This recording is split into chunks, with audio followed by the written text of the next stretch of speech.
Mother's Day is almost upon us, and to celebrate, we wanted to present you all with a list of some of the most disturbing, deranged, homicidal mothers we've all come to love and adore. Before we begin, please like, share, and subscribe to the channel.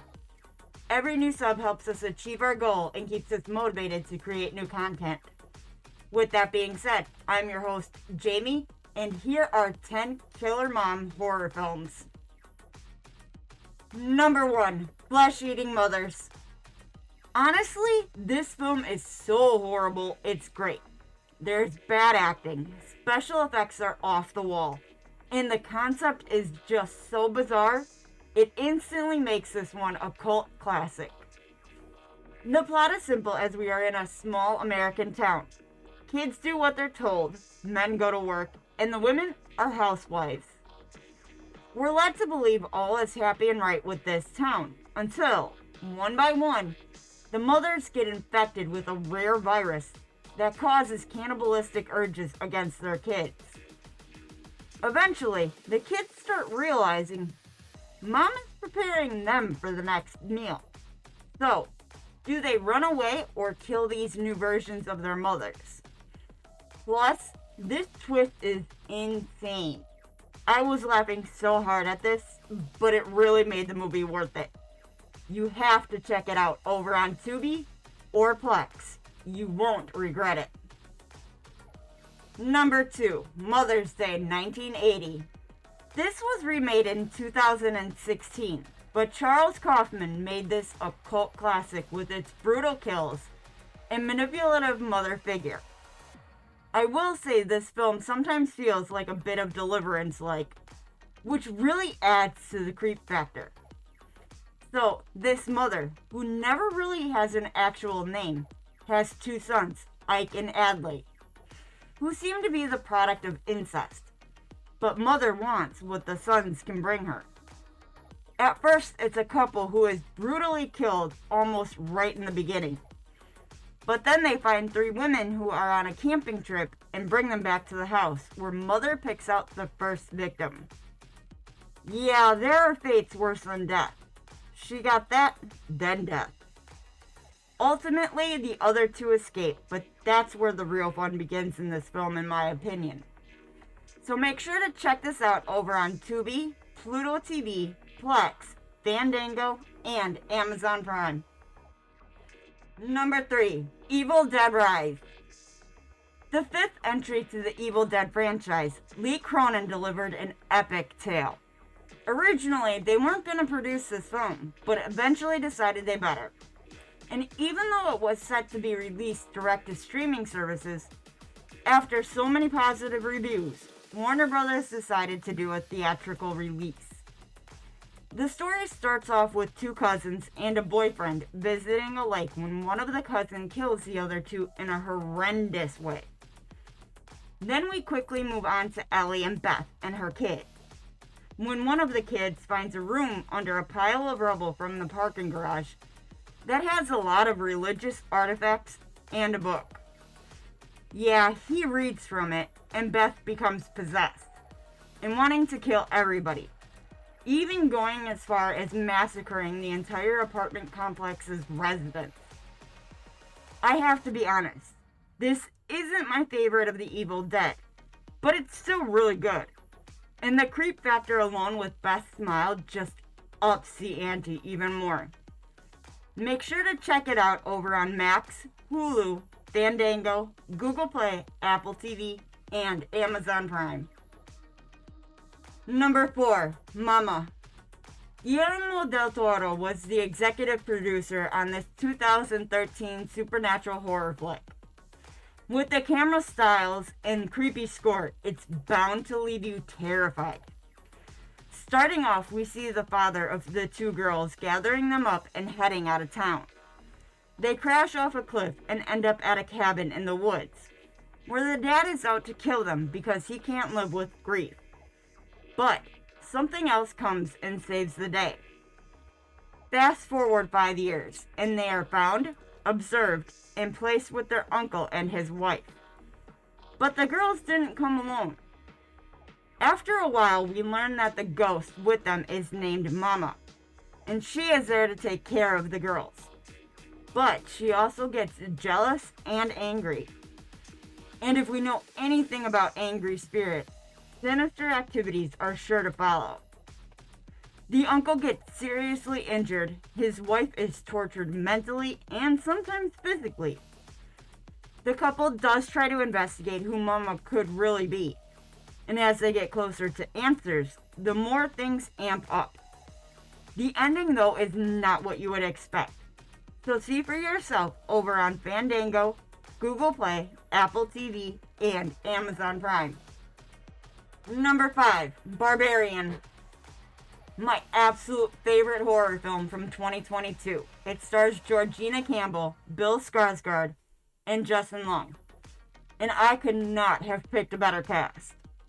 We follow Tess, played by Campbell, as she gets to an Airbnb in Detroit, in a very rundown neighborhood. Well, the owners seem to have double booked it, as there is a guy named Keith, played by Skarsgård, occupying the Airbnb. It's late at night, and the two just decide they'll work it out in the morning. Well, that night, she is woken up and sees that the door was open, even though she locked it before going to bed. The next day, she goes to an interview and comes back when she is chased inside by a man appearing to be homeless. Ultimately, she locks herself in the basement and finds that the house isn't what it appears to be. The duo investigate, but Keith seems to have disappeared. Tess goes and looks for him, and soon they meet the mother. And that's where things turn even worse. This is a movie you need to see, and after seeing this, I think I'll question Airbnbs. It's absolutely amazing, from the acting to the lighting, the score that just puts more terror in a scene. You can't go wrong. So check it out over on Google Play, Fandango, Apple TV, and Amazon Prime. Number 6, The Brood. David Cronenberg is notorious for cult classics, and this film is one of the best, even landing itself as the 88th scariest movie ever. I think that's primarily due to this being written and directed by Cronenberg, as he used this project to deal with his own recent divorce, including themes touching on mental illness and parenthood. Well, in this story, we follow Frank, the dad, Nola, the mom, and Candace, the daughter. Nola is mentally unwell, and currently the two are going through a divorce, and Frank has primary custody. Nola is in the care of a psychiatrist who is trying to help her through everything she's been through. But little Candace takes the brunt of her anger. Eventually, Nola's mom is killed by a dwarf-like kid and leaves Candace traumatized. This poor girl even has to watch her teacher get killed by the same creature, only to find out they are a product of Nola's rage. It's entirely creepy, and yeah, it's not the best quality for today's standards. But for 1979, this is epic, and still stands to have great value. It really deserves to be watched and enjoyed.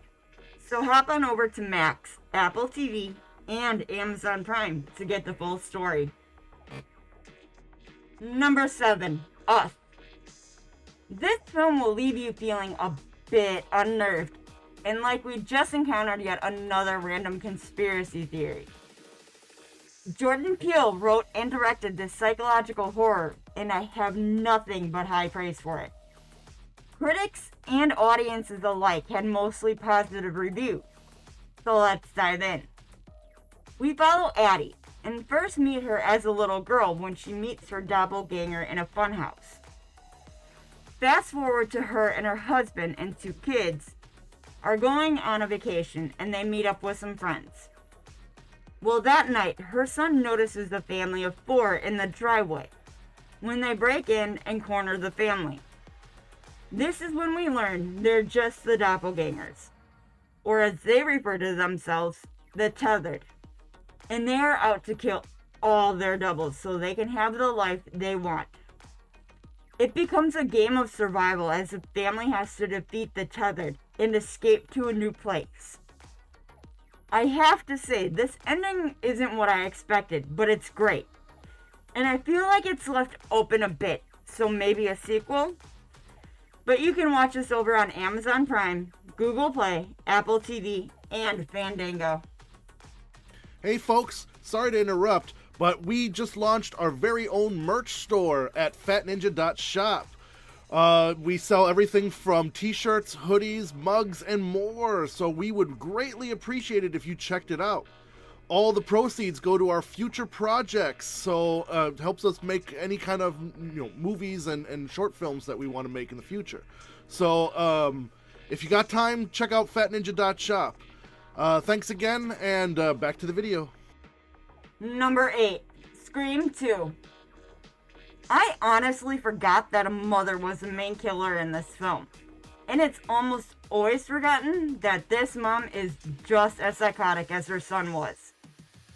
But we have the surviving characters from the first installment being brought to life again by the actors who played them before.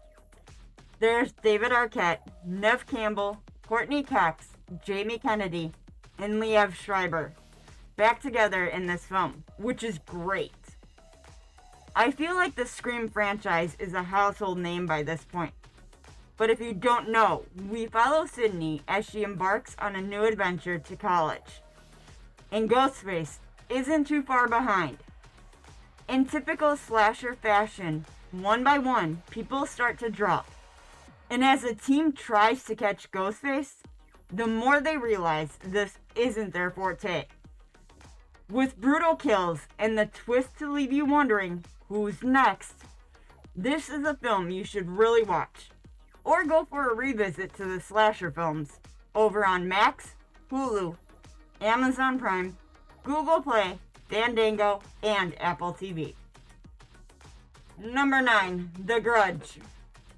Japanese horror always gets under my skin and really has some terrifying moments, if not the entirety of the film you're watching.